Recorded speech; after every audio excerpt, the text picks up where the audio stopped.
Call the City Council meeting to order. Pastor Miller, would you please come forward and pray for us?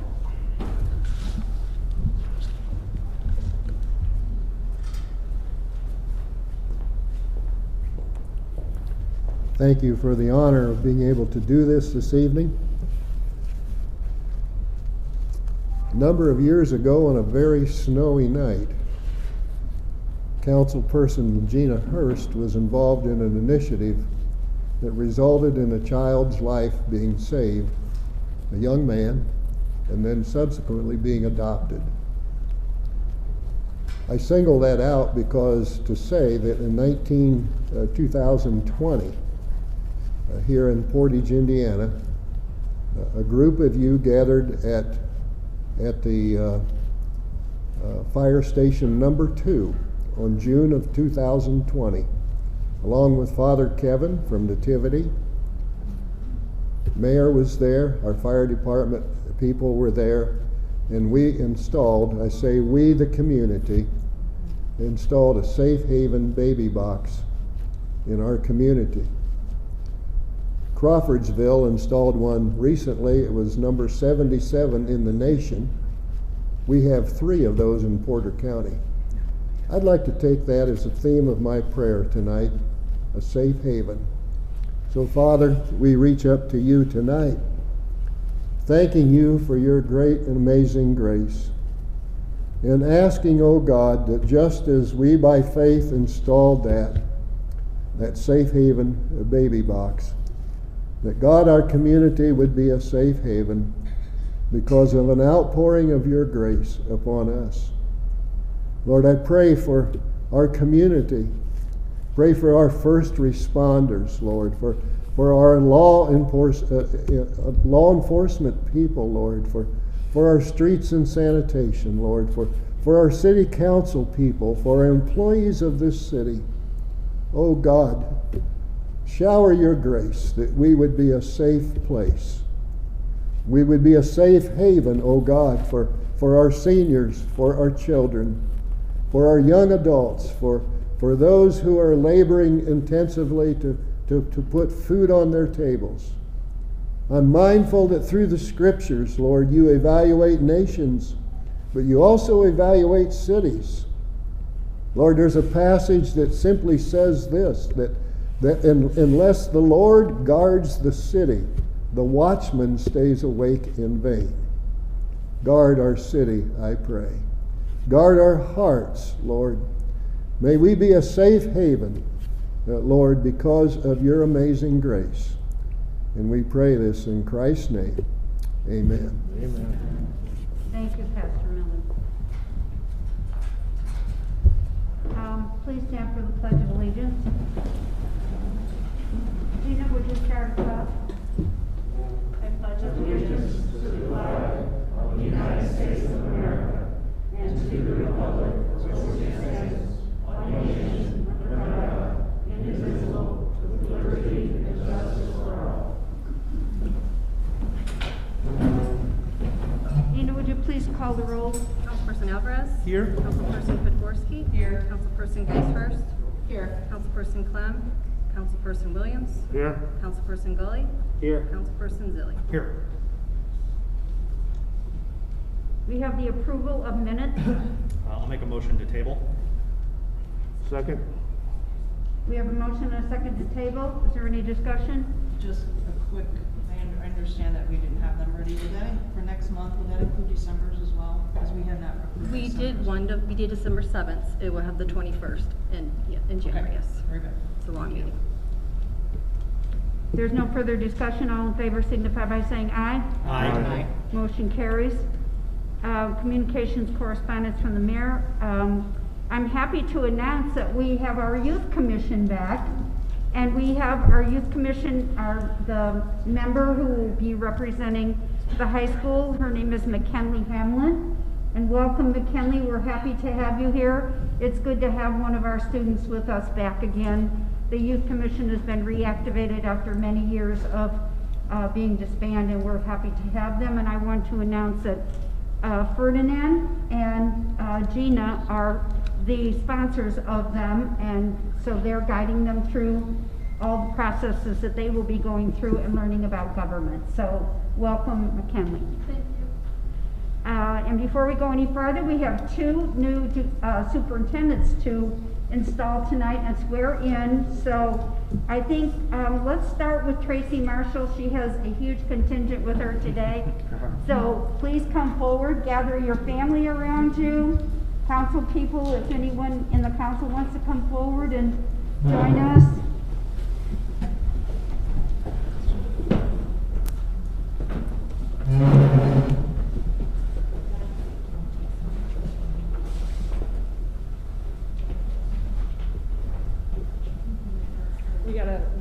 We're getting the kid, the child.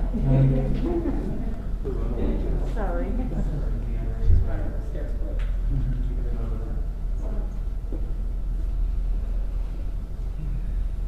Where should we stand? You can stand in a circle around Tracy, it's fine.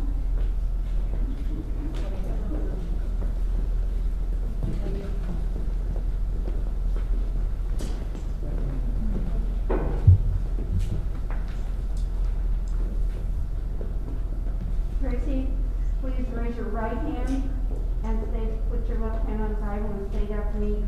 I, Tracy Marshall, I, Tracy Marshall, do solemnly swear do solemnly swear that I will support the Constitution that I will support the Constitution and the laws of the United States of America, and the laws of the United States of America, the Constitution and the laws of the state of Indiana, the Constitution and the laws of the state of Indiana, and that I will faithfully and impartially and I will faithfully and impartially execute the duties of my office execute the duties of my office as Superintendent of the City of Portage Sanitary Plant as Superintendent of the City of Portage Sanitary Plant to the best of my ability to the best of my ability and according to the law. and according to the law. So help me God. So help me God.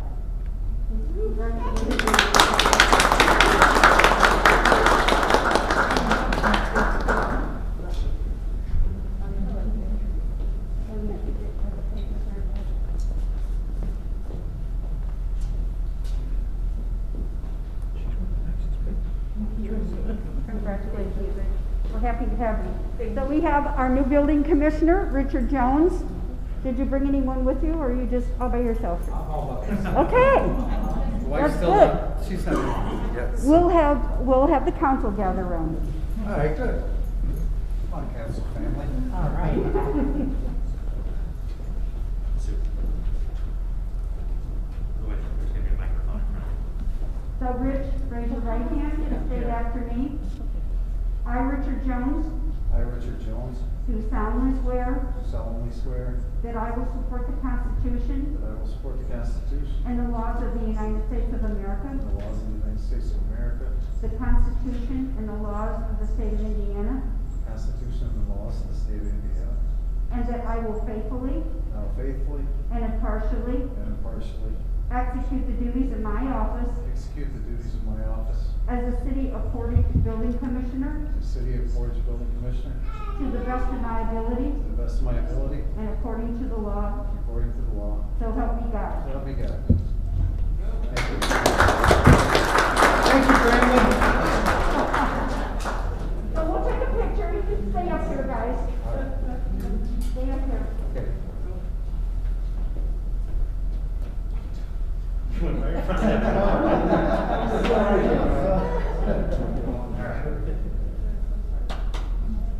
Perfect. Thanks. Thanks, Rich. All right, thank you. Congratulations. Thanks.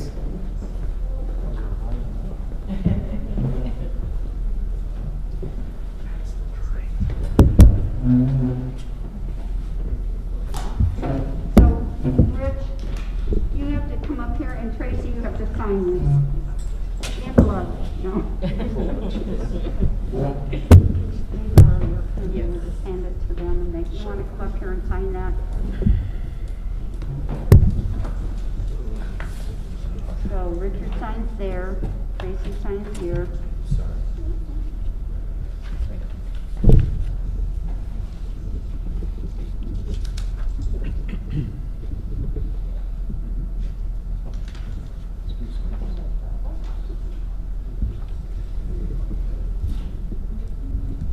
Is that it there?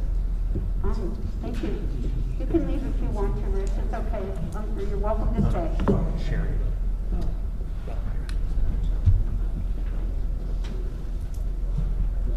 You want to pass these to Nina? Sure can. That'd be good.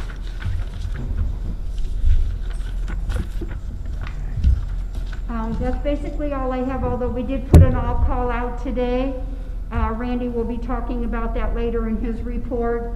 We are expecting a heavy snowfall, so I just want to encourage everybody to be safe, be patient. We can't get snow off the road in 5 seconds, so just be patient. Our guys are going to do a good job. They're all ready for us and all ready for the snow. Okay, moving on to the clerk treasurer's report. All I have is that the 100R was completed yesterday, the 1099s got out yesterday, and next the 1095Cs are getting filed for 2021. Okay, we have reports from city officials. Is Fire Chief Wilkening here? We'll start with you.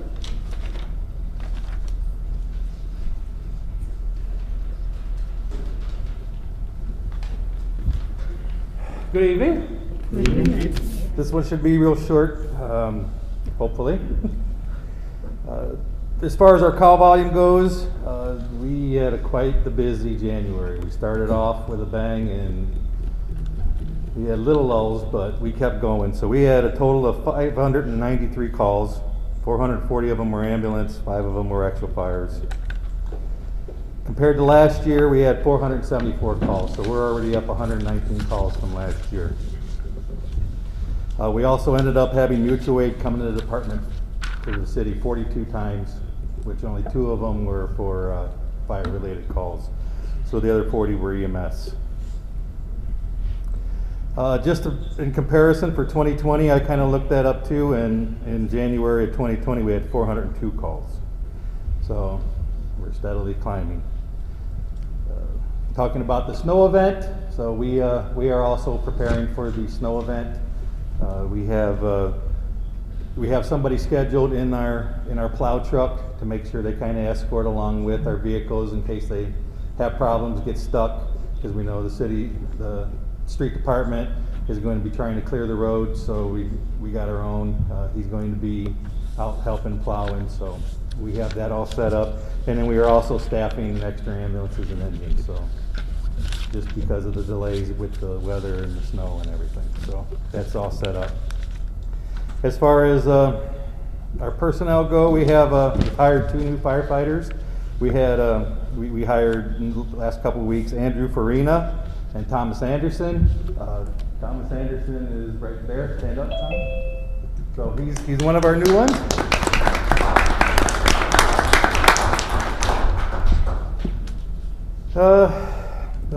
He'll start the academy, and both of them will start the academy in the next couple of weeks. So that'll be out as a MAC.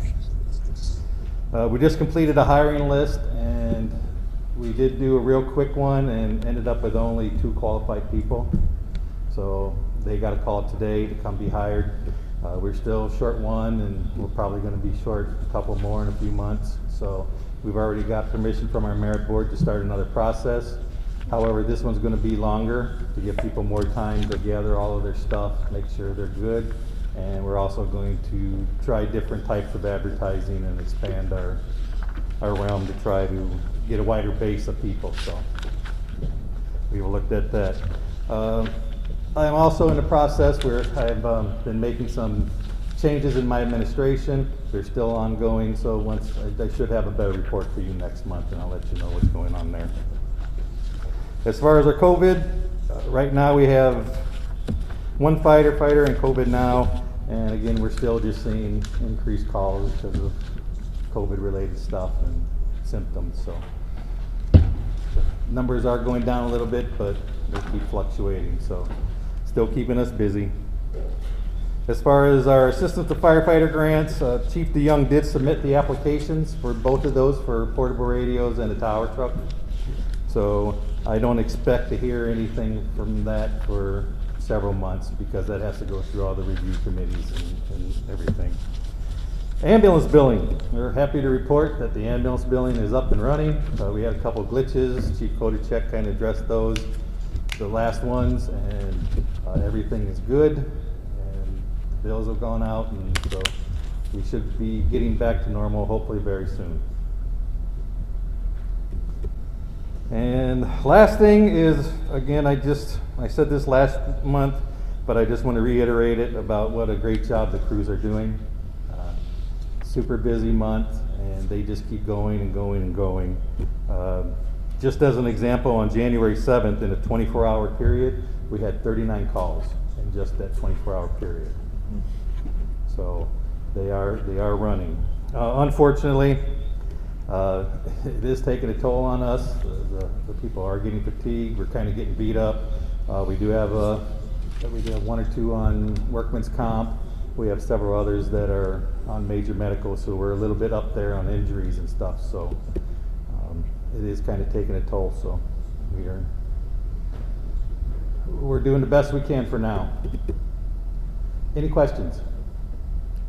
Like I said, not a whole lot happened just because of the cold, the snow, and just running so much that just trying to keep up. So Remind everybody, stay off the roads, you know. Stay home, be safe. Also, we had just talked about this a little while ago, is with all the rain and everything, they are saying that this is going to be a really heavy snow, and we call it cardiac snow. So it's the kind that people go out and shovel and then end up having cardiac events and don't always turn out well. So So you recommend a snow blower? Yep. I mean, Snow blower Street. or a young kid to come in and do it for you. All righty, thanks. Thank you. Great job by your guys. Chief Candiano? Mayor, while Chief's coming up, just wanted to note that Councilman Clem is joined. Okay.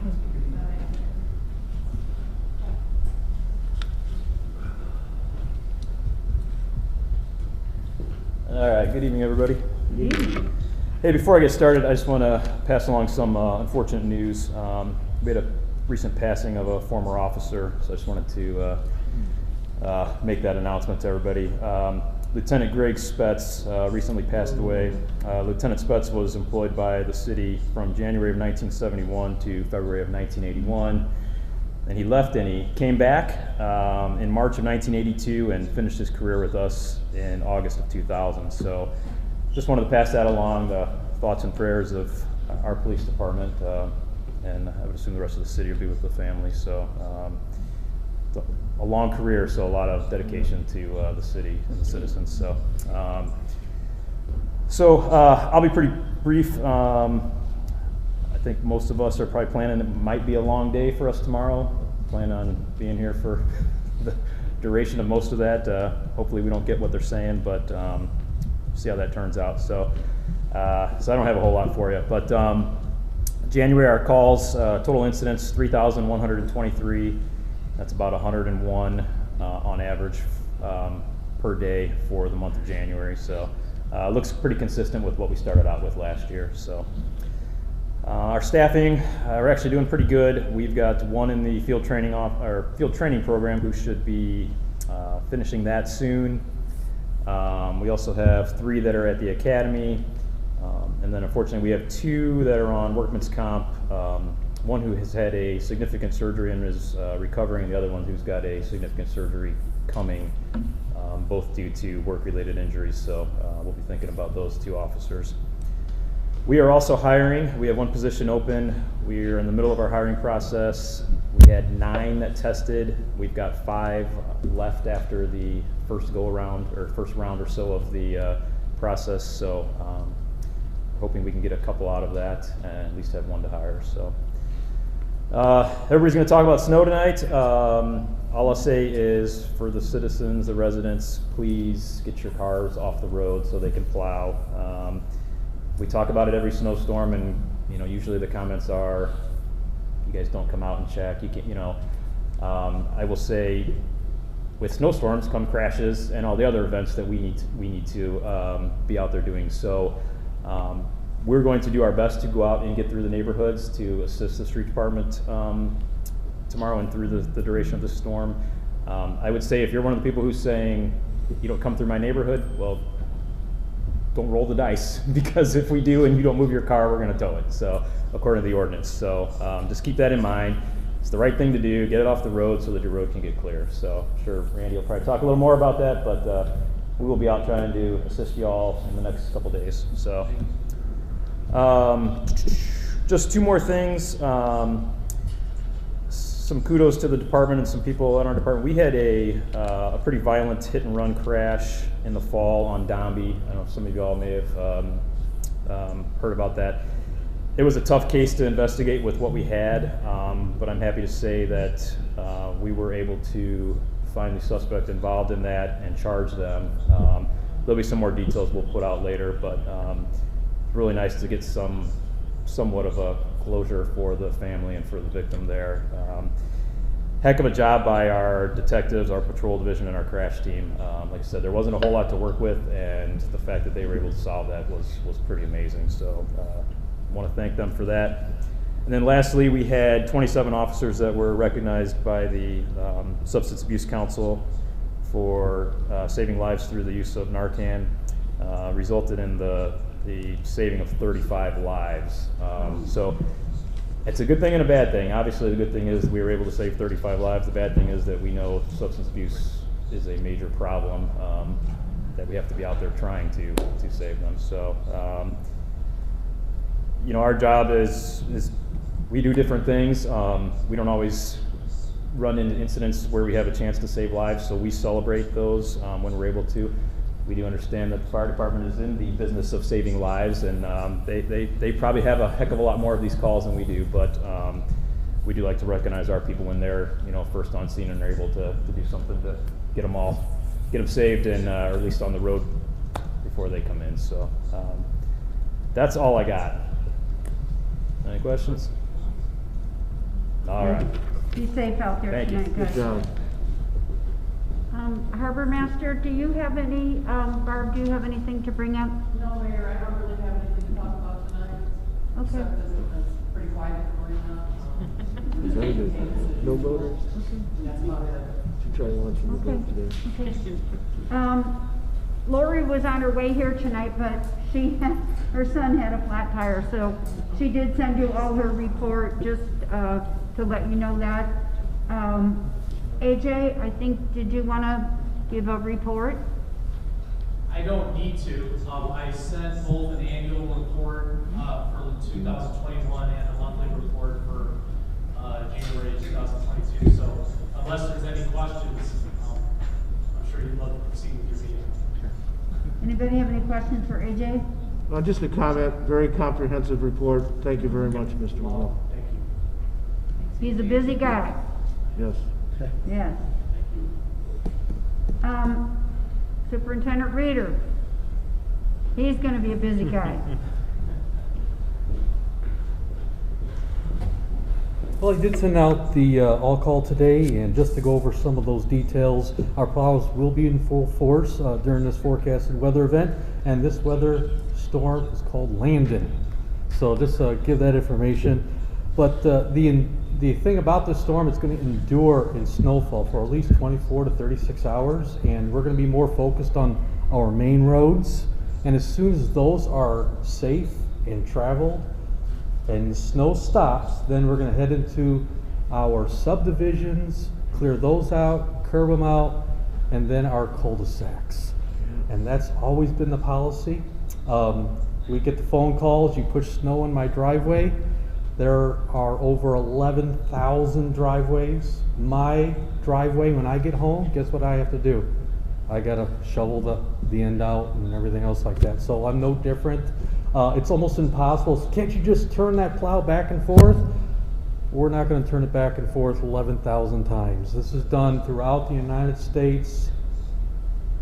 It's not, well, it's done on purpose to get the snow off the road, and there's no way around this. So I ask people to be patient. One of the things I love to stress is make sure you get the cars off the roadways. There's nothing more frustrating for a plow driver to go down and try and curb out a subdivision, and there's several cars in the way. And it's time consuming, it's inefficient, and later on, when those cars eventually move, they leave a big snow berm. And then the residents call us and say, hey, you missed the spot on my street, and we go back and we do tidy up the street. But we ask that everyone just remove those cars and do it tonight, do it as soon as possible. Don't wait until there's 6 inches, a foot of snow on the ground. So I appreciate the police department assisting the Portage Street Department in years past, the police assisting us in removing these cars from the road. So Willow Creek, or Woodland Park, Willow Creek Road, on Willow Creek Road here is going to be a warming center. Trash routes for Wednesday and Thursday are going to be affected with this snowfall. We're going to try and service as many of the toters as we possibly can. I don't know how we're going to pick up the bulk for these last 2 days, but we're going to do our best. If not, we're going to come back maybe Friday or into next week. We won't charge residents, but we will service those as soon as we can. Just in the meantime, as this weather event takes upon the area, I hear about that on social media about pets and cold weather. Bring your pets inside. No one wants to hear the dog bark during the night or something like that. So my heart goes out to those fur babies, we call them. So stay safe, and I just want to ask everyone for patience during the storm. It's going to be long and enduring. The cleanup is going to take a little bit longer than other storms in the past. So just be patient as we try and curb out our subdivisions and get our cul-de-sacs and get through this storm. Last storm event, we actually totaled up the miles on our snow equipment, and we logged 4,600 miles. Just think about that. We have 11 plows, 156 miles in portage, and the average road takes about 4 or 5 swipes in order to completely curb it out. Willow Creek, that takes many, many swipes. So, but your average subdivision street takes about 4 swipes to clear. So that's 4 times we have to travel that road in order to curb it out. 4,600 miles. That's a lot of miles. This storm is going to probably take a lot more. So we used about 500 tons of salt. And just a little fact about the frigid cold temperatures, which will happen after this storm is completely done, where it looks like it's going to drop back into the single digits. Salt does not work past 10 degrees or below 10 degrees. So think about that. So once it gets below a certain temperature, the street department does not salt roads, because we're just wasting it. So anyways, for the sanitation, I did do a letter because of what we are experiencing throughout Portage and this unprecedented growth in our housing market. It is now come to the point where we're going to remove some of those boundaries within our sanitation routes to more balance out. Our Thursday trash routes are our largest. So we're going to take some of those routes and put them on Wednesday and put them on Tuesday, and that's going to take effect March 21st, 2022. So there's a map that's going to go out, a communications letter that's going to go out through all Portage on that, and I gave that to you. Some of it's already hit social media, but that's going to be hit mailboxes here soon. I did give you a 21 report on our sanitation landfill costs. We did exceed $1 million last year in our landfill costs. So I also included our total overall recycling. If you had any questions on that, it was what we did was recycle. If you added in all our limbs, leaves, single stream recycling, iron, tires, all that stuff, we came out to 26.7% by the end of the year. So we actually recycled as a city almost 6,000 tons of material, so which is pretty good. So if anyone has any questions regarding any of the reports tonight, I'd be happy to answer. Good job, Randy. All right. Stay safe. Okay. Thanks, Randy. Thank you. Tracy, did you want to say anything to the council? You're our new superintendent of the sanitary board. I think maybe they'd like to hear from you. I didn't plan anything, but. Hello, it's nice to meet you all. You know me as pre-treatment coordinator before. I'm still taking care of that right now until I can find someone to do the pre-treatment part. Everything's been going good at the plant. We had a few freeze-ups with the weather, but it's all been taken care of. We have not exceeded any limits or anything like that. We haven't exceeded any limits. Everything's been good with all our limits. There's been no real major emergencies. We did have the clarifier incident where the torque on it caught and it twisted some metal. We've had Commonwealth out to the engineers to look at it and give us a scope of work for all of the clarifiers, which we have stimulus money for. They'll get a report possibly by the sanitation board meeting this Thursday.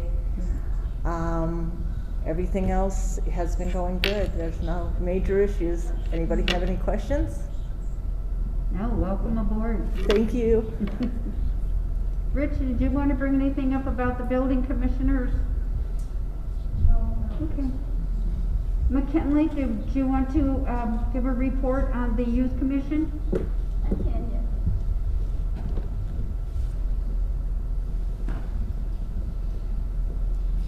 Okay, so as you guys know, I am here representing the Youth Commission. We have not been a group in a while, but we are brand new to this. We have been discussing going to our Sparkle Cheer team, supporting the high school out a little bit. But You can take that down if you want so we can hear you better. Okay. You're okay with that. To bring the community together, we have a couple ideas. The biggest one that we are really forcing is going to be the bottle cap collection. We are going to get a more solidified plan about that out pretty soon, but we are hoping to collect bottle caps and maybe make a park bench, and we will be in contact with boards when we have a more solid plan. But other than that, that is all we have. Good. Do you have any Thank you. questions? We look forward to your attendance at our meetings. Yeah, hopefully you guys hear about us pretty soon. Okay, thank you. We're here to help you. Just- Did I miss anybody? I'd just like to add is regarding the Youth Commission that it's really been great to work with students. They are a representative of the city of Portage. They go from middle school all the way up to high school, and we're working on allowing them to make an impact on the city through projects, various things like that, and then also learning about government while they do it. So they have that double-ended learning experience. So look forward to it, and thank you for all you guys do. So, and the last thing I want to bring up is kind of a sad thing. A couple days ago, we lost a beloved county council person, Bob Poprod. His funeral will be tomorrow. Bob was, those of us that knew him just absolutely loved him. He was the most generous, kind person. Didn't brag about what he did, but he did a lot of good for a lot of people. He was very helpful to the veterans organizations, and he will be dearly missed, and we just want to give our condolences to his family. So he did a great job for the county for all the years he was involved, and it was a big loss for the county. So his family is in our hearts. Okay, we have reports from standing committees. Yes, Mayor, the Ordinance Committee met today at 5 o'clock.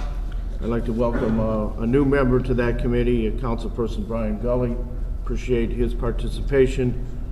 Also in attendance today's meeting was A.J. Monroe, our mayor, and Attorney Witten. We appreciate their input on the ordinances we discussed. There were 6 ordinances that we're beginning to take a look at more deeply. One is the mobile food vendor ordinance. We'll probably have a final draft that we're going to be submitting to the council in the next, probably in 2 meetings. We also talked about contractor permits and utility bill payments. The concern there is there may be some contractors, landlords that may be not paying their utility bills on a timely basis, so we're looking into that further to tighten that up. And then the third item was the sidewalk repair ordinance. Mr. Monroe and Mr. Witten are going to get together on that with some recommendations on how we can finalize that particular ordinance. In regard to new business that we addressed, there were 3 items. The first of which was the deforestation issue that we face in this city and how we're going to address that. The other, somewhat related, was the earth disturbance concern that we have. Again, we're looking further into that, looking at other communities and trying to build a model that works well for our community. And then finally, we had a brief discussion about some of the developmental standards. That's a very extensive topic. It includes both chapters 90 and 66 in our ordinance and our city code. Obviously, that's going to involve other entities such as the Plan Commission, possibly the BZA. So we just had an introductory discussion about those standards. It was a very good meeting. We'll meet again next month at 5 p.m. as a standard meeting time prior to our city council meeting, and anyone is welcome to attend. Thank you, Mayor. Thank you, Scott. Budget Chair? Yeah, so the Budget Committee is gonna try and get together in the next couple of weeks, and as soon as we set up a date, then I will look for treasurer notes so that can be posted. Thank you. Is there any other reports by standing committees? If not, we'll move on to unfinished business. We have new business, Resolution 22-01, a resolution opposing legislation regarding the business and personal property tax. Ryan, could you take that for us? Resolution 22-1, resolution opposing legislation regarding the business personal property tax. Whereas the Indiana legislature proposed changes to the depreciation floor and other aspects of Indiana's business personal property tax is a priority in their 2022 legislative agenda. Whereas the Common Council of the City of Portage opposes all legislation that contemplates eliminating any portion of the personal property tax without permanent full replacement guaranteed by the state. Whereas any contemplated revenue replacement must be a source of revenue that continues to grow over time, just as the property tax base would, in order to allow growing communities to meet the demand for services. And whereas the personal property tax is a relied upon method for funding local government, and whereas for taxing units not at the caps, a reduction in the tax base could result in property owners paying more in residential property taxes. For those communities at the caps, any phase out of business personal property tax means a loss of revenue for local units of government. Whereas business personal property tax distributions to local units of government in the state of Indiana exceeded $1 billion, and eliminating the BPPT would reduce Porter County's assessed value by $195 million. Whereas significantly reducing the business personal property tax would have a dramatic impact on Portage's ability to repay tax increment financing bonds, because a significant portion of the revenue backing the bonds comes from personal property. And whereas the Tax Foundation in 2022 State Business Tax Climate Index lists Indiana as #1 ranking for property tax. And whereas Indiana consistently ranks in the top states with an attractive business tax climate, yet a community's quality of life is an increasingly greater influencer of business relocation and growth decisions. Now, therefore, it is resolved by the Common Council of the City of Portage that we oppose all legislation that contemplates eliminating any portion of the business personal property tax without full and permanent replacement guaranteed by the state. Now, therefore, be it further resolved, the resolution shall be in full force in effect after its passage and adoption by the Common Council and approval by the Mayor of the City of Portage, Indiana. Passed and adopted by the Common Council of the City of Portage on this day. Motion to adopt. Second. Yep. We have a motion and a second to adopt. Is there any discussion? What I'll say is I'll just highlight three things that the resolution kind of covered. One is Indiana's personal property tax climate is already #1 in the country.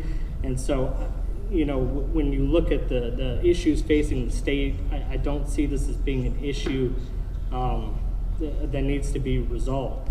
And furthermore, as it's stated in the resolution, any time that we reduce that AB, it's going to shift that tax burden off of those businesses and onto residential homeowners who aren't already at their property tax cap. And any revenue that's not able to be made up through property taxes because of the caps would just be revenue lost to the city. And so it would be really detrimental to the city of Portage. It would mostly impact our general fund, which our general fund funds most of the departments that are at City Hall, as well as, if you remember from the budget, looking at the budget proposal we gave, if you looked at the pie chart for the general fund, the two biggest pieces of that fund are our police department and our fire department. And so where we struggle already is in our general fund, and this would just be an additional burden put upon cities, towns, county government, township government, schools, and libraries are the ones who would be losing this source of funding. I just want to say, Brian, thank you for tracking this. I know you've been tracking this and got the resolution drafted and on the agenda. Either, I don't know if you have the answer, Nina, you might have it. I don't want to put anybody on the spot, but do we know what the impact would be monetarily? No. No, okay. The only thing I heard was the county assessor said that we would lose countywide $195 million in AV. So how that, applies, but that's a sizable amount of I think it's about assessed 2%, value right, Dan? to the county. So is there any further discussion? We have motion and a second. All in favor signify by saying aye. Actually, Mayor, I think we have to do a roll call vote because Oh, because Councilman Clem Pat's is, on? yep. Let's do a roll call vote. I'm Okay. not entirely sure that's true since it's not a virtual meeting, but that doesn't hurt. Yeah. Right. Okay, Nina, would you please call the roll? Councilperson Alvarez? Yes. Councilperson Podgorski? Yes. Councilperson Geishhurst? Yes. Councilperson Clem? Yes. Councilperson Williams? Yes. Councilperson Gully? Yes. Councilperson Zilli? Yes. And then can we, when this is signed, send a copy to the governor and the speaker and the Senate president, so they get a copy of this? Thank you. We have resolution 22-02, a resolution extending temporary loan repayment. Yes, Debbie, could you take that for us, please?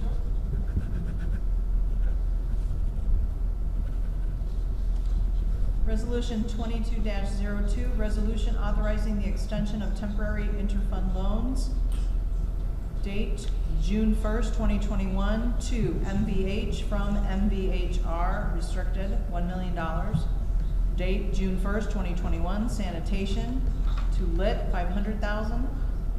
Date, June 26th, is that 2021 as well? MVH to Lit, $650,000. Whereas during 2021, the following temporary interfund loans were necessary for the purpose of maintaining cash operating balances in the funds herein named, and whereas the transfers were to be repaid by the end of 2021, and whereas the City of Portage did not receive the full expected amount of its revenue in 2021, now therefore be it resolved by the Common Council of the City of Portage, Indiana as follows. Section 1, the Common Council has determined that an emergency exists requiring the extension of the prescribed period or the repayment of the transfers. Section 2, the Common Council has determined that the emergency exists because the City of Portage did not receive the full expected revenue for 2021. Section 3, the transfers will be repaid no later than June 30th, 2022. Section 4, the Clerk Treasurer shall forward a copy of the resolution to the State Board of Accounts and the Department of Local Government Finance. Passed and adopted by the Common Council of the City of Portage, Porter County, Indiana, this date, 2022. Motion to adopt. Second. We have a motion and a second to adopt. Is there any discussion? All in favor signify by saying aye. Aye. All opposed? Motion carries. Oh, Let's just do sorry. that. We're gonna go safe here and do the roll Okay. call vote. We'll have to do a roll call. Thank you, Nina. Please call the roll. Councilperson Alvarez? Yes. Councilperson Podgorski? Yes. Councilperson Geishhurst? Yes. Councilperson Clem? Yes. Councilperson Williams? Yes. Councilperson Gully? Yes. Councilperson Zilli? Yes. We have a COVID-19 policy amendment. Yes, so there is not a formal written, all right, there's not a formal policy amendment written. This is just a discussion about one portion of the policy. Dan, did you want to go into a little bit more detail about this? Well, I certainly can. So there's been a lot of discussion and a lot of questions asked about the notion of being fully vaccinated. As you're all aware, since we passed the policy, it defines to be eligible for the COVID leave that an employee be fully vaccinated as defined in the ordinance. It has 2 points. One is completed the 2-shot Pfizer or Moderna regimen, or taken the 1-shot Johnson & Johnson vaccine and received a booster shot when recommended and eligible according to the CDC at the time that the COVID leave request was made. So there's been some discussion since at the federal level they've sort of redefined what they consider fully vaccinated, sort of took the booster requirement off of that definition in certain arenas for certain things. So the question was, what is the city's position on this? Well, right now the ordinance is pretty clear. It says you have to have that booster when it's recommended, which has been like 6 months. So the thought was, is the council comfortable with this definition? Did the council want to entertain amending that definition to remove the booster requirement? It's really up to you. You're not bound. The federal government doesn't tell you how to define fully vaccinated for purposes of a discretionary benefit like this. It's really just where the council wants to land on this. Yeah, I mean, literally, I think it was the next day, maybe 2 days after we passed this, when the CDC came out and said fully vaccinated is defined as having the two-shot regimen or Johnson & Johnson, and fully protected is having the original vaccine plus the booster when recommended. So a question came up about whether or not we wanted to match what the CDC had said afterwards, and we figured we would bring it to the council for a discussion, and if we want to change what we've already passed, a vote. And really it's a question, that's correct, President Tilly. It's really a question of not so much what the federal government thinks about this. It's really a question of what does the council consider fully vaccinated. So if your aim was to sort of trace and track the ever-changing moods of the federal government into the briar patch of defining this COVID disaster, then you could do so. If your thought was to just sort of track the CDC as it sort of changes in ebbs and tides with this thing as it moves through our country, that's fine. Or if your aim and goal was to ensure that our employees have some incentive by way of this ordinance to remain fully vaccinated and get the booster when recommended available, then I would leave the language as it is. It's really a question of what you want and what your goal with this ordinance was. There's no wrong answer here. There's no right answer. It's just really it's a discretionary benefit. The discretion falls to you. Well, I would ask, let me remove this. Are there any hard facts and statistics that illustrate that a booster is advantageous? Yes. I mean, the answer to that question is yes. Okay. Well, I guess, if our goal is to, one, be concerned about the health and welfare of our residents and encouraging that they do everything possible to protect themselves, then I see some importance of having the booster in the language. Yeah, and I've seen, employers in municipalities across the country have tried to find ways to incentivize their employees to get the vaccines, get the boosters when recommended and available. There are two reasons really that I've seen. One of them, obviously the most important and the highest priority, is health concerns, both health for your employees and their coworkers, and equally as important, the health and safety of the community that our employees come into contact with. So that is the most pressing. But frankly, guys, there's a second phase of this, and for a lot of employers across the country, it's a business decision too. Because if somebody is fully vaccinated and boosted, and they're asymptomatic, or their symptoms are less because they're vaccinated or boosted, they're not out of work for as long. Furthermore, the recommendations for somebody who's fully vaccinated who is exposed to someone with COVID is very different than somebody who's not vaccinated and exposed to COVID. The quarantine's very different. So it can be quite costly to an employer to have to deal with an unvaccinated employee as opposed to someone who's vaccinated. So it's a two-pronged decision. But again, it 100% falls to what your intent of your ordinance is and was, and furthermore, what you as a body consider fully vaccinated.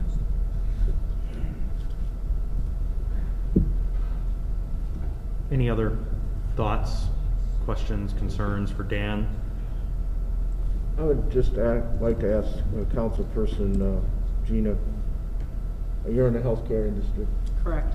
and you may not be privy to all the statistics, but generally, are you seeing individuals that are being hospitalized at the facility that you work are individuals that may not have received the booster? Is there any Yes. correlation?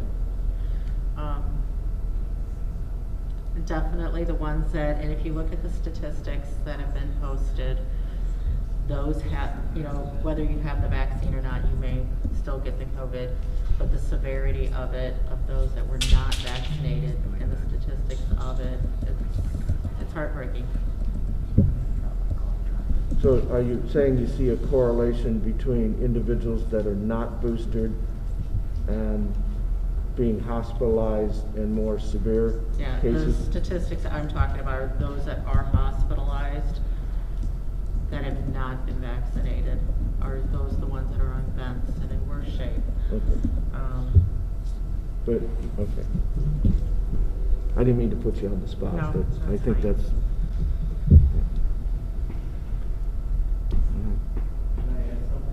Please.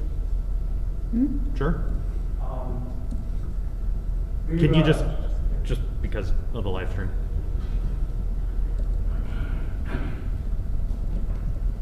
We have kind of spearheaded the COVID thing, and us as being healthcare professionals, we don't totally disregard about the booster. One of our major complaints is that when you guys made the first ordinance, it was fully vaccinated, and that's how it happened. And when you guys changed the ordinance, it was retroed back to January 1st when it was decided on the floor. Great. We would just like to see, that we were not given some time to make sure we got our people boosted. I think I've talked to a few other departments too, if that's the desire of the council, then boosters are the way to go. And I'm not here to debate whether boosters are good or bad. I have my own opinion, but I'll keep it.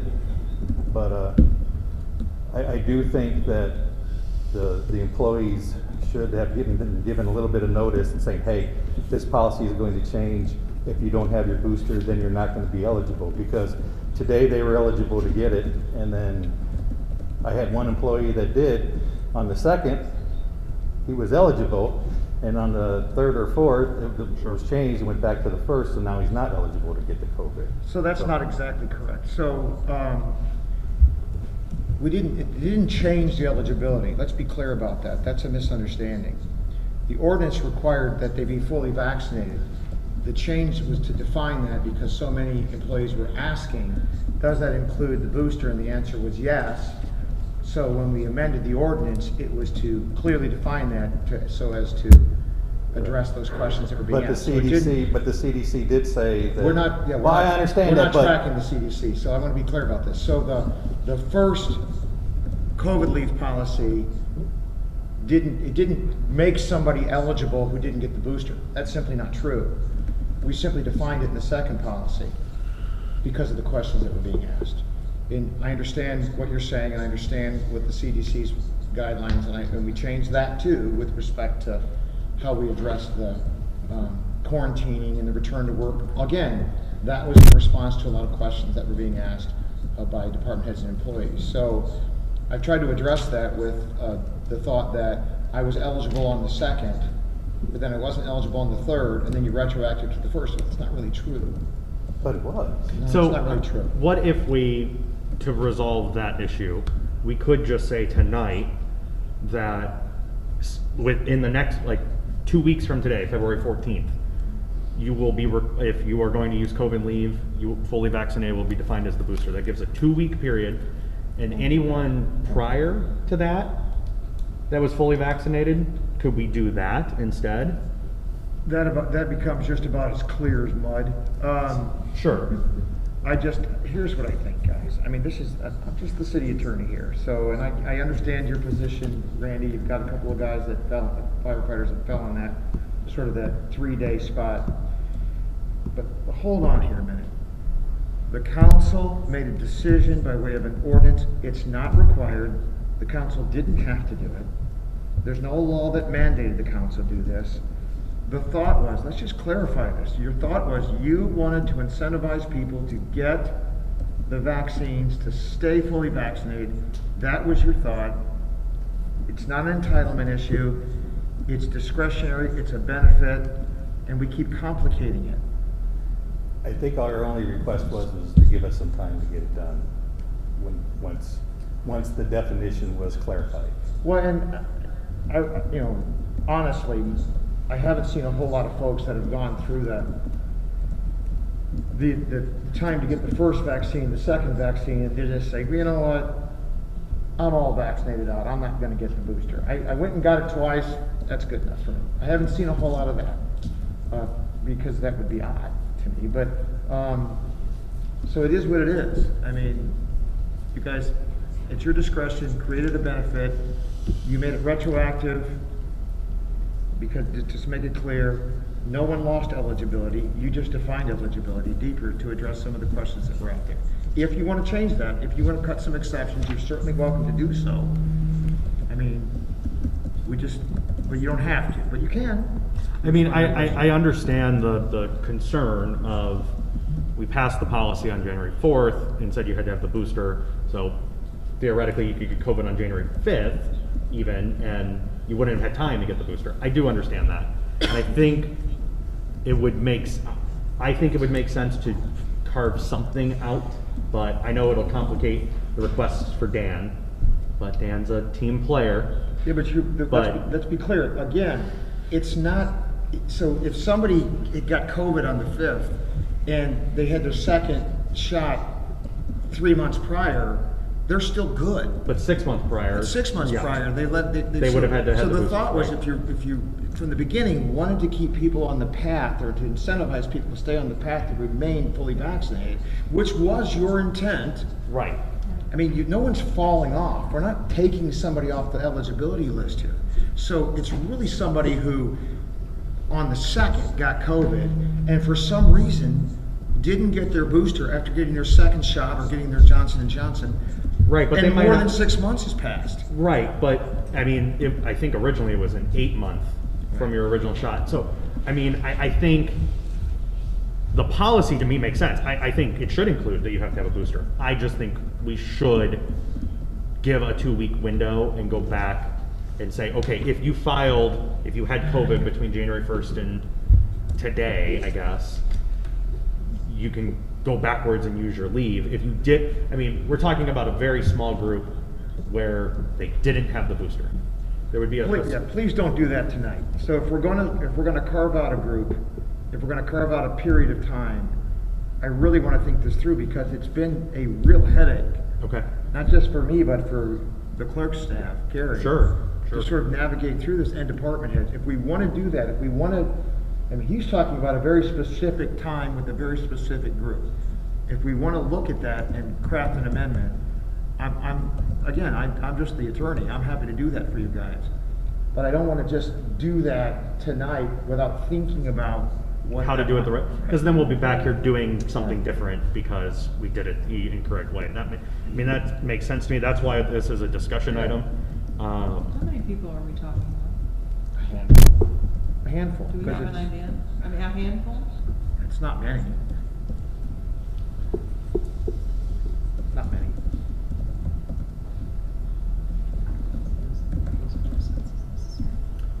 So this was just for discussion. This is just for purposes, discussion. So I would say let's go ahead and revisit this. We'll give Dan until the next meeting to work with Randy, figure out exactly what we need to pass if we're going to change it to make this work, to make sure we're doing it the right way. Yeah, we don't want to punish anybody who's making a good faith effort. Well said. To be fully vaccinated. And like Dan said, if you've gotten the first 2 shots, odds are you're going to get boosted anyway. So, I would be in favor of carving out that time, or just going back to, the first 2 rounds of shots, just to simplify things. Just so nobody else is caught in that, well, I had to wait 6 months, and then, I was out of town for a week, and, all sorts of other extenuating circumstances. Okay.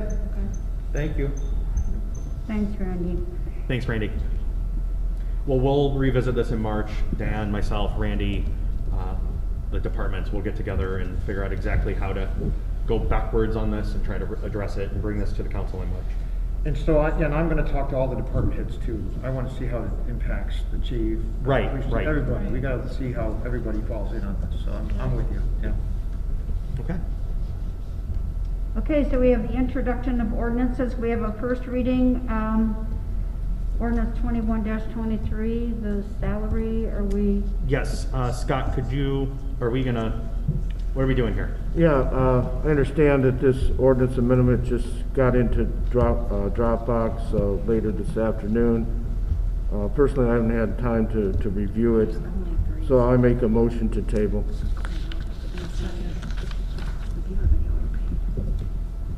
We have a motion to table. Do we have a second? Debbie seconded. So just to be clear, this amends Tracy's wages. This amends the field forces administrative assistant, the building commissioner, and The detective administrator. the city hall receptionist. Is And only- field or is the division name is- administrator. There were some other things that you had put in there, right? It's just how things are calculated to override ADP. It's no one makes anything different necessarily with that calculation. It's just an override. So there were changes in the biweekly pay based on the, we are paying. we have Right, the 27 annual pays. wages are all still the same. It also goes into define, so there's clarity moving forward. If anybody ever wondered how firefighter hourly rates are calculated,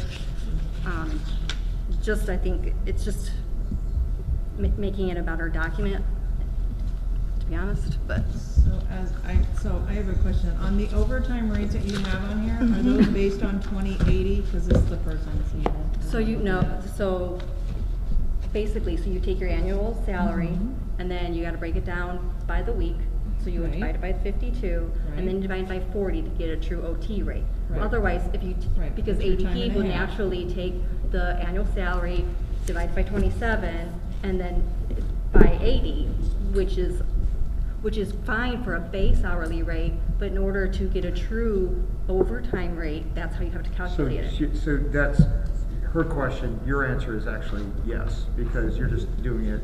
You have- that's yeah, correct. yeah, So 'cause that's how it's the built. end- So yeah, the end is, you're asking 2,080 hours, and the clerk is correct in the sense you break it down, 52 weeks, 40 hours, 2,080, but that's what the fairly is saying. So I just- But because ADP isn't calculated that way. So just to make sure I understand, the overtime rate that's listed here is not their actual, what they will actually be paid for overtime. Yes. Because it's not time and a half. Correct. Right. What we're looking right. at is straight time, but they will be Right. paid Because at in all time the and a half contracts it or says they're- whatever they're paid at. Okay. Because Got it, that's all okay. clearly defined time and a half in contracts, but it's on the hourly rate. Right, so what we're looking at is the straight time rate, which Yes. would be a time and a half or Yep. double time and a half, depending on the Correct. situation. Correct. Do you see what I'm? I see it. Yeah. I just didn't really have a chance to review it because we were here. I mean, when it's it just, came it's out, just simple so- math. I mean, it's been fixed in ADP, but there's officers on the first pay that I can't go back and retro until it's approved. And why is that? Did we have to do that before? We've had to retro before, so what's different now versus then? So Because explain that. moving forward, we overrid how it's calculated, but to go back, I can't just go back and just pay people. I don't have that authority without the council's approval. So a couple of thoughts that I had. So I sent out to you folks, I just addressed a few things. Correcting the salary for the new hire, the replacement hires, and Right. fixing one that was needed to be addressed in the police department staff. But but then, of course, I asked about the biweekly because I didn't want a salary ordinance that was self-conflicting in the sense that it said you get this much a year, but you get this much biweekly. So that needed to be adjusted, which sounds exactly like what Nina's indicating she did. You made it 27 pays, correct, Nina? So those were my biggest concerns. I mean, I wanted our salary ordinance to not be conflicting. That's all I have, really. So, and also, since Tracy had stepped into former Superintendent Sonikowski's role, and Richard Jones stepped into the commission, the Doug Sweeney's position. They will be, if we reduce it, they're gonna end up, or I mean, if we don't get this approved, they're gonna get overpaid from what the intent is also. Yeah, so what I had in I'd gotten from Carrie the start dates of those individuals and made it retroactive in the draft I sent over to, you saw it, Deb. So that's really Right. addressing that. But listen, we do need to clean up the salary ordinance. We do need to do that. Well, let me ask this, I'd be willing to rescind my motion to table if the council feels that they've got sufficient information to adopt this ordinance. My intent is not to prevent anybody from getting paid on time the right amount. I want to make that very clear. So, I could rescind my motion to table, and then we could rescind the second, and we could address this evening, at least in its first reading. So you'd have to rescind your second.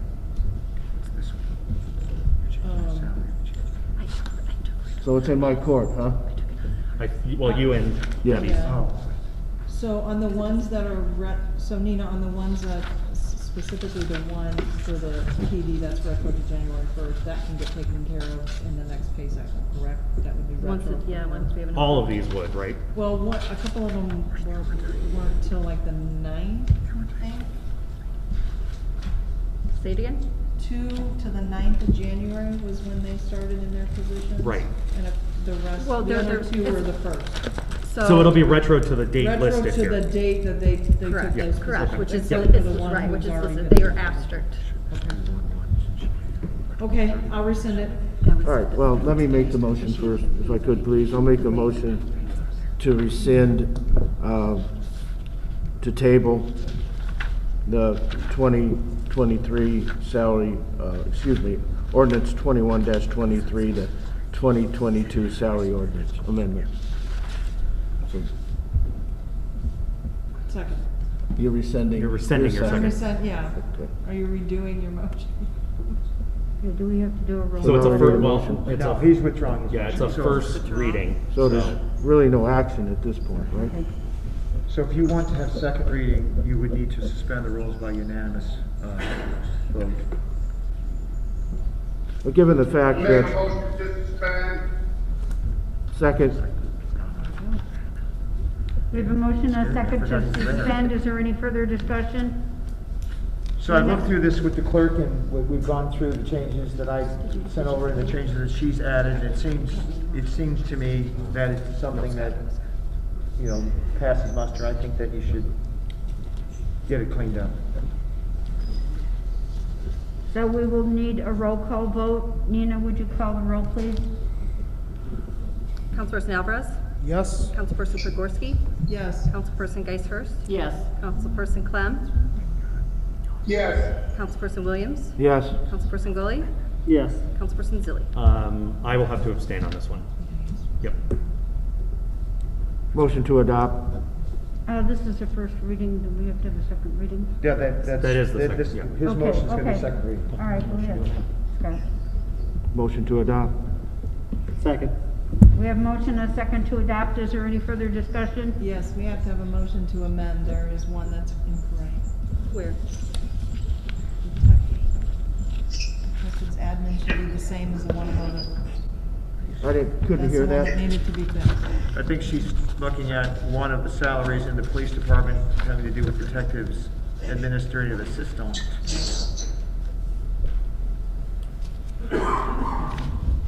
They're both the same? Yes, it should be Well, the the- same. That's the adjustment. Well, there's the chief, no, I don't think so. There's the chief clerk, and then there's this. Right, but this detective administrative assistant should be this as well. All three of them? Yes. So the suggestion that Councilwoman Zagorski is indicating has to do with the police department. There's the chief's administrative assistant salary, the detective's administrative assistant salary, and the chief clerk salary. You'll note, and what you have in front of you is that the detective's administrative assistant is currently showing less than the other two?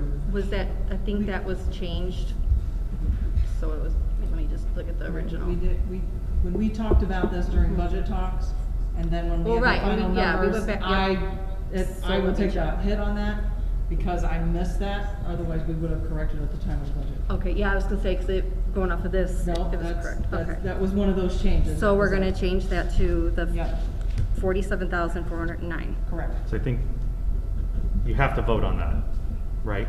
So here's the thing, you've got a motion and a second on the floor, the motion could, Well, she made a motion to amend, so I think she would have to have a second, right? well, no, because his motion's still on the floor. So he needs to amend his motion and withdraw it, and then you have a motion to amend. You have a motion to adopt on the floor. Right. So does the I'll movement- I'll rescind the motion, the original motion to adopt. Actually, make Pat a- made that motion. Yeah. No, he didn't. He made Yeah. a No, motion he to made the suspend. the motion. No, he Didn't did it? the suspend. Oh, did he? Okay, you're Okay. right, you're right. Yes. Do I- Yes, Scott, Good. Am I speaking in order here? Yeah. yeah. Right. Thank you. So then I made the motion to amend, so I need a second, correct? Is this retro to January 1st? Yes. All right, I'll second that motion to amend to get, so what we're doing is to make sure everyone is clear. The detective's administration assistant salary is gonna be changed to 47,409. Correct.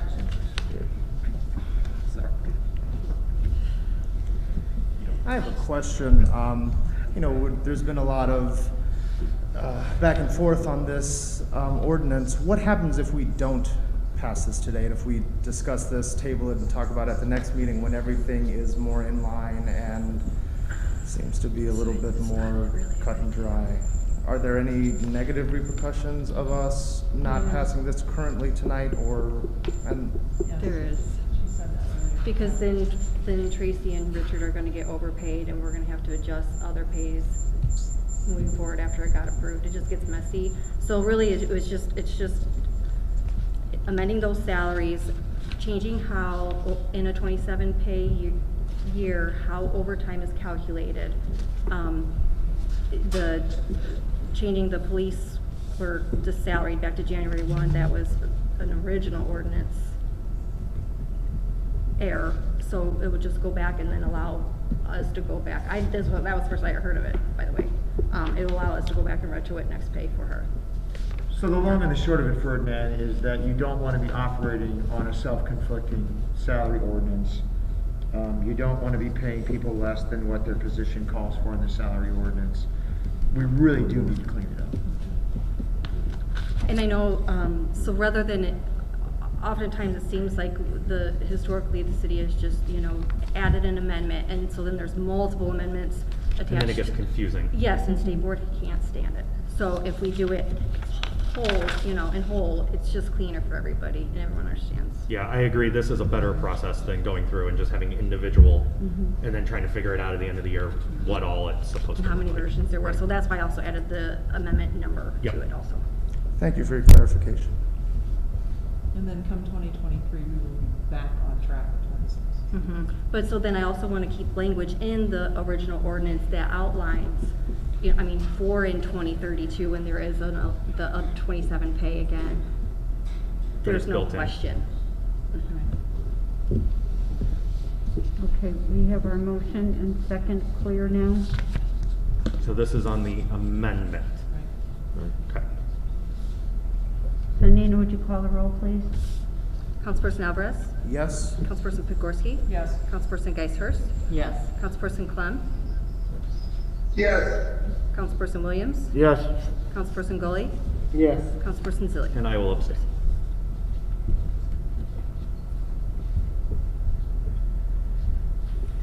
Motion to adopt the amended salary ordinance.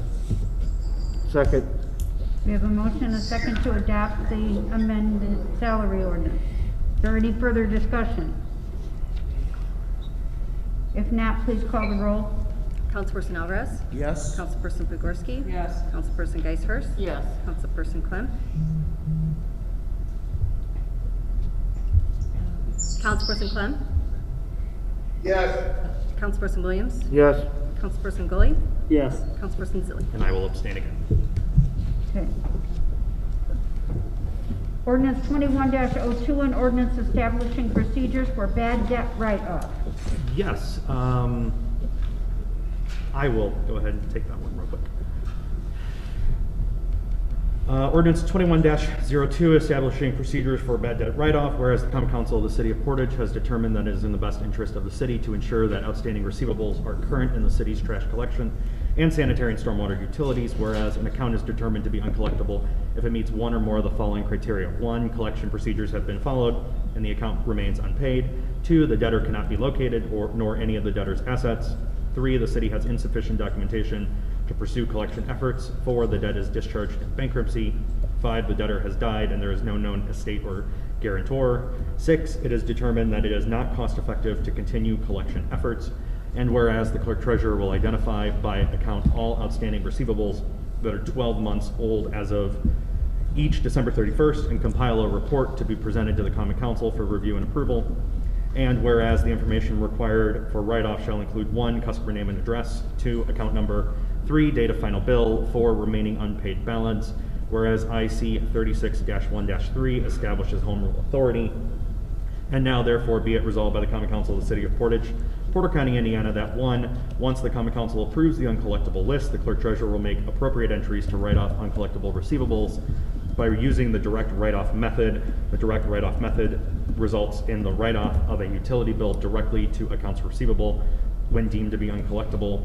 2, accounts that have had a write-off will be flagged as having had an uncollectible balance. Then in the past, any future transactions for those account holders will be denied until the uncollectible balance is paid in full. However, this provision will not apply if the debt is fully discharged in bankruptcy. Let the record reflect this has been read in its entirety. Motion to suspend. Second. We have motion and a second to suspend. Is there any discussion? If not, please call the roll. No. Sorry, just a quick question. Nina, do we have a lot of these? No, but we don't have any means to do anything when it comes up. We don't have a lot that we have to be concerned. Correct. Okay. Do we know how long some of these have been uncollectible? Years. A long time? I figured. It just helps clean things up. Please call the roll, Nina. Councilperson Alvarez? Yes. Councilperson Pogorski? Yes. Councilperson Geishurst? Yes. Councilperson Clem? Yes. Councilperson Williams? Yes. Councilperson Gully? Yes. Councilperson Zilli. Yes.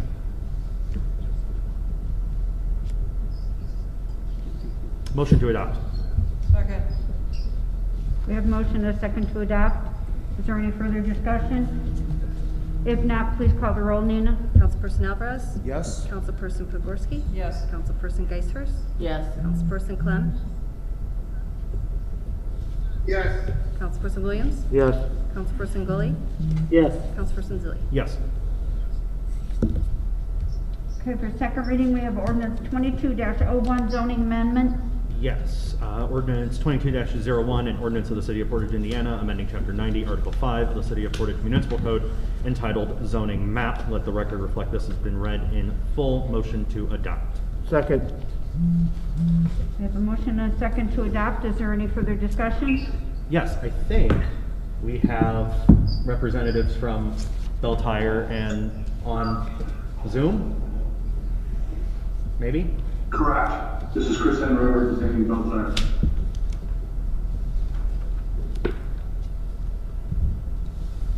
Oh, sorry. I wasn't sure who was going to ask him questions. Does anybody have any questions? Can you maybe just explain, since this is being live streamed, what exactly the request is for, what you're looking to put on the property?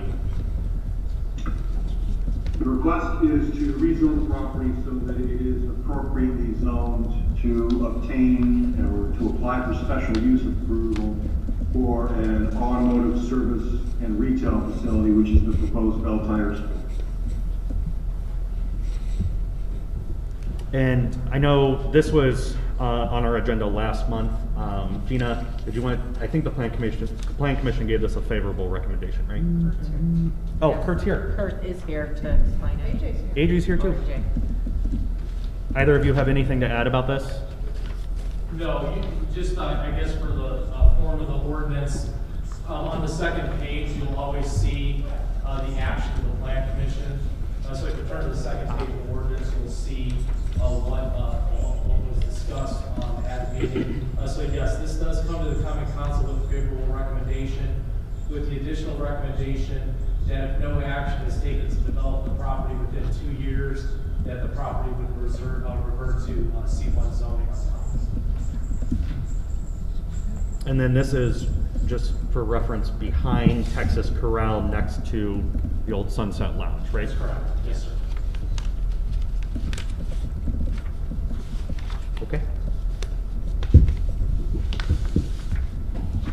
Are there any questions for the applicant? Are there any discussions about the property be to the west, of potentially acquiring that? I know the building is vacant. Have there been any discussions about that? I know you probably can't get into too much detail, but just curious. If that's a question for me, Enright, the applicant, the answer to that question is yes. We are very actively pursuing the acquisition of the property to the west to incorporate it into our entire plan. We understand that provided that the zoning for this particular question this evening is granted, that we still have to go through the special use process, and it's been communicated to us very clearly that we would have a very difficult time getting this project approved through the special use process because of the constraints that are presented to us by the single property that we're on currently. So we are actively attempting to acquire the property to the west, and our real estate group is doing that within the hour before the meeting started. We had more discussions with the attempts to get this taken care of. But I know that there are at least relatively productive and, from what I understand, fruitful discussions about acquiring the property. We assume that the acquisition of that property is the key to the success and the approval of the overall project. And again, I don't know if you can answer this question tonight, but if you do acquire the property, would the entrance be at the existing intersection, or would it be further to the east on the property you're currently already asking for a rezone on? We will abandon the request or the proposed location as it's shown currently, and we would upgrade if needed, the existing driveway cut at the traffic light and essentially stay in place. So there would only be one curb cut at the traffic light for our development.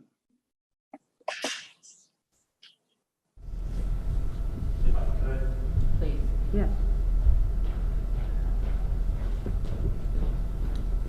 These are all really good questions. This is a challenging intersection. The acquisition of the petitioner, or the petitioner looking to acquire what we know as the old Sunset Lounge, really helps resolve access to the lot to the east.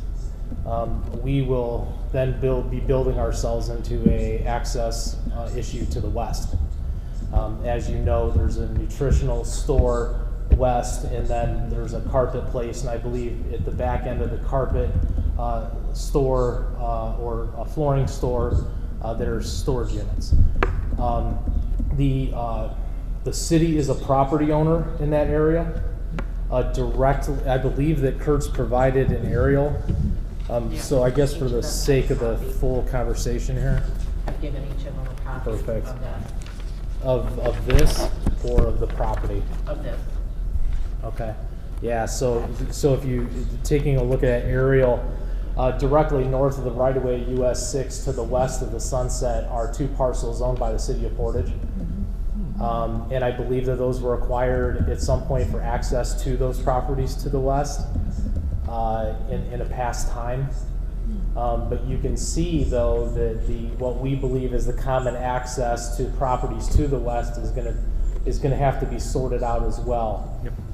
with a new access and so on and so forth. So I think all very good questions, things that were mentioned to the petitioner as they were making their way through the zoning request. So I guess what I would say is thank you for Chris for listening to what was being said and understanding that the concerns being raised by staff and the Plan Commission were legitimate. And I believe that they wouldn't be acting the way they are if they didn't see some of the challenges we were seeing. With that said, I think we're going to have some sorting out to do with access to the west. And so I look forward to the challenge, but we do have some work ahead. Thank you for your time. Thank you. Thanks, AJ. I have a question. Could somebody tell me how many tire shops we currently have on the Route 6 corridor? Or is that just... I think 3. No, I think this would be the 4th. If you Google, I presented this with the Plan Commission. There's quite a few in the area, but this main decision on this is just the parcel of land going from a C1 to a C2. Thank you. You're welcome. Yeah, so I believe it's 3 if you don't count Walmart. Thank you.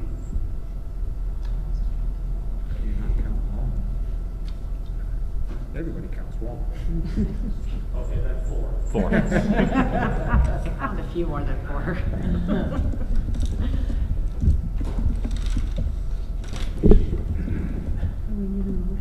think you have. I know you don't. No, do we? No. Is there a motion on the floor? There is a motion to adopt in a second. Okay, Nina? Right. If there is no further discussion, Nina, please call the roll. Councilperson Alvarez? Yes. Councilperson Podgorski? Yes. Councilperson Geishurst? Yes. Councilperson Clem? Yes. Councilperson Williams? Yes. Councilperson Gully? Yes. Councilperson Zilli? Yes. Thank you, everyone. Thank you. You're welcome, Thank sir. you for joining us. Thank you. See you soon. We have petitions, remonstrance, and public input at this time. If anyone would like to speak to the council, please step forward and state your name and your address. Hello. Good evening, Scott. Scott Klein, Firefighters Union President. I have a couple of comments. I'll try and keep it under 2 minutes. They're all regarding COVID policies. I've spoken with a couple of you guys throughout the last year about some of these things. I have a couple suggestions. One is if we're going to go over this policy again and review it, I think you should probably bring in at least the EMS chief in the city to share some opinions. I know the opinions that he gave you guys in the fall were not used at all in the policy, and he is the EMS chief of the city. I appreciate Gina's service in the medical field, but she's the only one of you, if I'm not mistaken, that has any medical knowledge at all, correct? Sure. I was a paramedic for years. Awesome. So then you know. Yeah. So another thing too is regarding what happened on January 4th when the fully vaccinated definition was clarified. Regards to the fire department, how our pay structure works, the Kelly that we work in, which is how our overtime is created, ended on the 4th. That policy was retro to January 1st. All of the overtime that firefighters worked in that month before then turns to straight time if they lose a day, but that's non-productive. So sick day, major illness, work comp, non-productive personal day, those days are considered non-productive, and any overtime that they worked is then reduced drastically, and they lose a Kelly benefit also. Okay, we had 2 firefighters test positive on January 2nd that had 2 rounds of the vaccination and no booster. They both were denied a COVID day. That drastically affects their pocketbook. One firefighter had about 90 hours of overtime in December that he would have lost thousands of dollars by retroacting that policy. So it affects us differently than most city employees, and that's what I've tried to express to you guys throughout the last entire year, that I've written letters, had group conversations, had phone conversations, and here we are, February of 22, still without a policy that's clear as mud as you guys discuss it. Also, the discussion only was between Colin and Dan, and a little bit from Gina when she was asked. You guys are the elected officials, and it is your policy that Dan's made clear multiple times. The council needs to decide, not Attorney Witt. So if you're going to just go to him for his opinion, then it is his policy. So I would appreciate if the 7 of you would get together a little bit and ask some people that have these concerns that we've stated. and get some more opinions on what you do next. So appreciate your time. Just to clarify, it's not Attorney Witten's policy, and in fact, Attorney Witten's had many conversations with the members of this city council and input into this policy their desires. So at no time has it been Attorney Witten's policy. I appreciate the vote of confidence, but it doesn't really. It just sounds like that. I understand, Scott. I appreciate it. I just want to clarify that.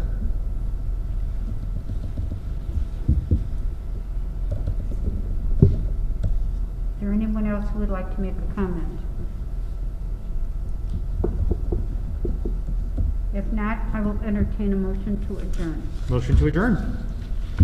Second. Please call the roll, Nina. Councilperson Alvarez? Yes. Councilperson Pogorski? Yes. Councilperson Geisers? Yes. Councilperson Clem? Yes. Councilperson Williams? Yes. Councilperson Gully? Yes. Councilperson Zilli? Yes.